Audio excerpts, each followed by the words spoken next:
Welcome back. Our top stories can be found on our website, channelstv.com, and on youtube.com/channelsweb. Do visit m.channelstv.com to view us live on your mobile device. You can also download the Channels TV app for Android, iOS, and Windows phones from their respective stores. We also urge you to please interact with the Eyewitness feature in the Channels TV app on the Android, iOS, and Windows platforms. If you have pictures you'd like to share with us or videos, tap the application on your device, swipe to reveal the Eyewitness menu, and follow the instructions.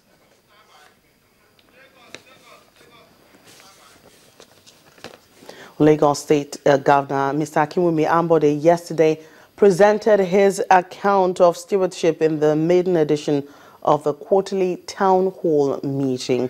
Addressing residents of the Abeson Mini Stadium in Ikpaja, Alimosho local government area, Governor Ambode said one of his key achievements on assumption of office was to stabilize the finances of the state. Governor Ambode revealed that the state government is able to save about 3 billion naira every month through the reduction of costs of governance. He said that his administration has mapped out long-term plans and programs that will lead Lagos to the path of becoming a globally competitive city.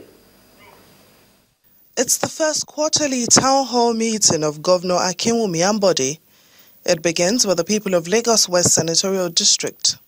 The town hall meeting is in fulfillment of his campaign promise to duly engage the citizenry on a regular interaction where his policies and programs will be reviewed, as well as hear the people's thoughts on how to improve the socio-economic well-being of the state. Governor Ambode begins with what he calls his key achievement, financial reforms. We embarked on a financial re-engineering and reviewed the revenue and expenditure framework of the state. These efforts, coupled with the realignment of ministries, departments and agencies, have saved the government almost 3 billion naira every month. The governor goes further to list major achievements in the last 4 months. He says aside using the period to set up an institutional framework to pilot the programs and policies of government, remarkable interventions have been made in road rehabilitation, security, healthcare delivery, transportation and education. In the last 3 months, I have taken a tour of some of these major roads to ascertain for myself their state, and this has helped to have a fair assessment of those roads. The Jibo-Ikotun Road, Okota-Sele Road, Meta Box Road, and Akme Road in Ikeja are currently being rehabilitated. The governor's presentation gives way for interactive session where individuals and representatives of the community in the zone ask questions and put forward areas of need. We request from Mr. Governor, sir, a flying over bridge. A flying over bridge right away from cement that will link Sasa Road. Everybody going to Ejigbo has nothing to do with Egbeda and Akowajo. Talking about the road linking Ijegun and Igondo. We'll tell our Ministry of Works to go and look at that immediately. Governor Ambode promises to plow more resources to sectors needing attention. He, however, enjoins residents of the state to support and cooperate with the government by paying their taxes willingly. Ahead of Governor Ayo Fayoshe's celebration of a year in office, various ministries in EKITI State have begun to talk about their achievements. At a media briefing in Ado-Ekiti, the state capital, the Commissioner for Local Government and Chieftaincy Affairs, Kolapo Kolade, said his ministry has achieved a lot in the last 1 year. However, the Commissioner said his ministry, like many others, faces a major constraint of inadequate funding. Facing the local government is lack of adequate funds, which has incapacitated some of their activities, particularly in the runnings, in the areas of running the local government, that is the ministry. To this effect, what I mean is this: local governments, the funds that have been coming to our respective local governments from the federation account have been very low. So local governments have been having problems to carry out their respective activities. So what the ministry has done is to resuscitate the IGR forum for local government in order to improve the internally generated revenue of the local governments so that they can continue to have funds to augment whatever is coming from the state and the federation accounts. The Emir of Ilorin, Alhaji Ibrahim Sulu Gambari, has advised President Muhammadu Buhari to start the implementation of the 2014 National Conference. At a meeting with members of the Union of Journalists in Ilorin, the Kwara State capital, the traditional ruler, who was a member of the CONFAB, said implementing the recommendations will help restructure Nigeria. He said the president should push for the report to be passed in form of a bill so it can be a part of the constitution. In a democracy,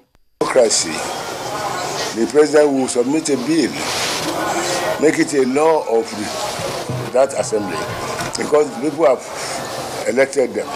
People have spoken through their representative in the House of Assembly, in the Parliament. So Parliament will have to endorse it with the necessary percentage and criteria that have been drawn up in the Constitution. And having done that, then they will now be passed as a bill. So then you can say the people of Nigeria give up to themselves this piece of Constitution. The Constitution of Nigeria will be the ground norm,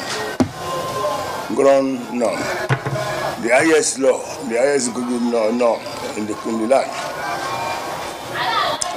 So that whatever may happen, since we are still in the period of restructuring, probably the documents gathered during the CONFAB will be used as the ground decision that should be looked into and see which one should be adopted out of the whole exercise. Emir of Ilorin, Alhaji Ibrahim Sulu Gambari. Let's take you back to Kaduna State now, where hundreds of shops said to be illegally occupying government land are being demolished by the state government. The structures, numbering over 300, are being cleared from a site set aside to build a public school. An eviction notice was served on the illegal occupants 3 months ago, asking them to vacate the land.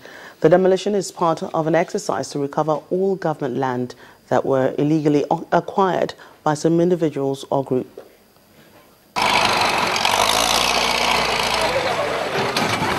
Bulldozers pulling down shops and houses in Muri, Buhari, Maiduguri and Lokoja roads in Kaduna metropolis.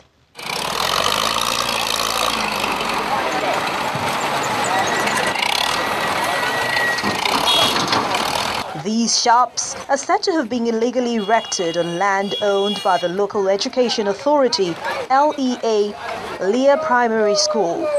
Now, the state government wants it back. It is misrule of the successive government allocating this place to their party men. It was their party men that resubletted to these printers. So the printers are not sovereign. My only advice to Kaduna State government is that they should look for alternative area for them. Residents are already picking the pieces from the demolition. They are not happy with the situation. He wants the state government to provide them with an alternative land where they can build new shops and continue their businesses. As you can see, most of us here got our daily bread here from this place. Without an appropriate notice, we just wake up one morning and see such. They are the government of the people. They are here to take care of us. They are responsible for our livelihood. And very unfortunately for them to just come unannounced is unkind. For the leadership of the Nigerian Union of Teachers, the state government's decision is in the right direction. If government are keen into what will protect the interests of the teacher, will protect the interests of the system, that is the educational system, why won't we support that. Meanwhile, the state government insists that the notice was issued to the occupants 2 months ago to vacate the land. This exercise has nothing to do with witch hunting anybody. It has no religious, ethnic, or political intention. The most important thing is to preserve the integrity of the land, and also the issue of bringing about qualitative education in Kaduna State. While those affected by the demolition continue to pray and hope that government will listen to their plea, government says it will continue to recover all government property that are illegally acquired. Well, to other matters now, the Gombe State Governorship Election Petition Tribunal has reserved judgment in the suit instituted by Muhammad Yahaya of the All Progressives Congress, challenging the declaration of Governor Ibrahim Dankwambo of the People's Democratic Party as the winner of the election. Addressing the tribunal while adopting his final written address, counsel to the petitioner Adini Akintola appealed to the tribunal not to allow the respondents play with them on technicalities. Well, counsel to the first respondent, Ibrahim Isiaku, also told the court that attempts by the petitioners to fault the accreditation processes during the elections are not convincing enough, while the lawyer to INEC, Yakubu Dangana, in his submission said the petitioner could not prove their allegations of irregularities. Even the respondents themselves confirmed that the said carriers were used, and we have shown that carriers were not used, and the tender documents to that effect. We show over 40. They did not countermand that. And we are saying, even from the proceedings, that was why we obtained statutory copies of all the proceedings, which we sent to them. Even their own witnesses confirmed our allegations. So we expect the best. We've done our own. We've played our own part. We are leaving the rest for the judiciary. We cannot comment on the outcome, but we have done our own duty. Even if there was anything that was done in like non-compliance, it is not such that will offset the final outcome of the election. Because it is not enough for you to say that there was non-compliance. The non-compliance will be substantial enough to change the position. Now, if there was a gap of over 80,000 votes, and then maybe you say, okay, you couldn't explain 20,000, and then you deduct the 20,000, that's substantial enough to change the situation. Definitely not. We are of the opinion that the petition has a lot of paragraphs that are not specific. They are averment that are made general as against the rules and the judgment of the court with respect to specific pleadings. We urge the court to have those paragraphs strike out. Still to come on the program, no hiding place for crude oil thieves in the Niger Delta area. That's in a moment. Please stay with us.